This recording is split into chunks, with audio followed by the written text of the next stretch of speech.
Two tanks A and B contain water at 30 degrees Celsius and 80 degrees Celsius respectively. The amount of water that must be taken from A and B to prepare 40 kg water at 50 degrees Celsius is। बच्चों ध्यान से देखिएगा, हमारे पास दो tank है। एक tank में हमें नहीं पता कितना वाटर है, बस ये पता है कि 30 डिग्री सेल्सियस टेम्परेचर है इसका, ठीक है। और दूसरा टैंक हमने ले लिया, इस टैंक में जो भी वाटर का अमाउंट है वो है 80 डिग्री सेल्सियस पे। ऑफ कोर्स ये हायर टेम्परेचर है, हीट जो है होगा ये रिलीज़ करेगा, हीट क्या करेगा, ये रिलीज़ करेगा, और ये क्या करेगा बच्चों, हीट गेन करेगा, ये हीट गेन करेगा। ऑलराइट, ये तो कहानी हमें समझ में आ गया। अब देखिए कह रहा है कि the amount of water that must be taken from A and B to prepare 40 kg water, 40 kg water at 50 degree Celsius. कह रहा है कि कितना अमाउंट ए और बी से लिया जाए, इसको मैं ए कह देता हूँ, इसको बी कह देता हूँ, और क्या प्रिपेयर करना है, 40 kg वाटर प्रिपेयर करना है, और जो टेम्परेचर है मिक्सचर का वो है 50 डिग्री सेल्सियस।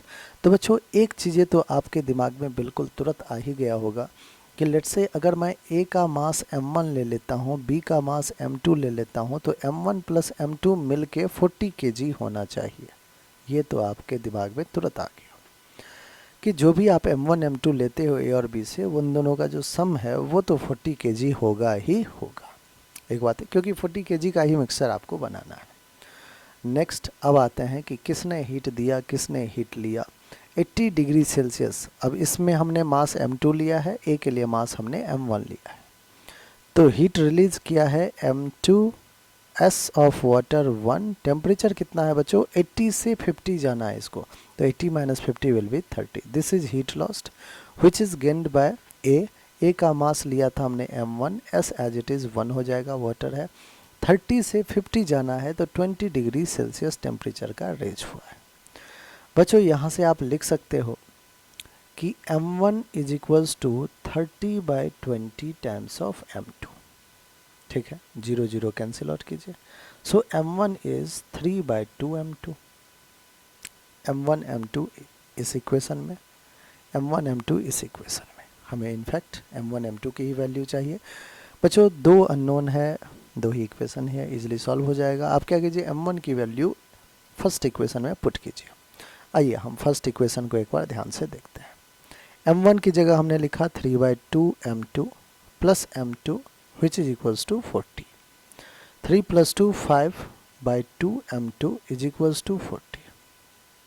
5 1 जा 5 8 जा, so m2 is equals to 8 into 2, ये भी 2 जाएगा, 16 kg।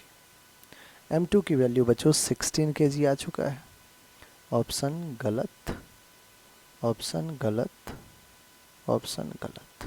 तो फर्स्ट ही हमारा बिल्कुल करेक्ट है, बाकी हम m1 भी फाइंड कर लेते हैं।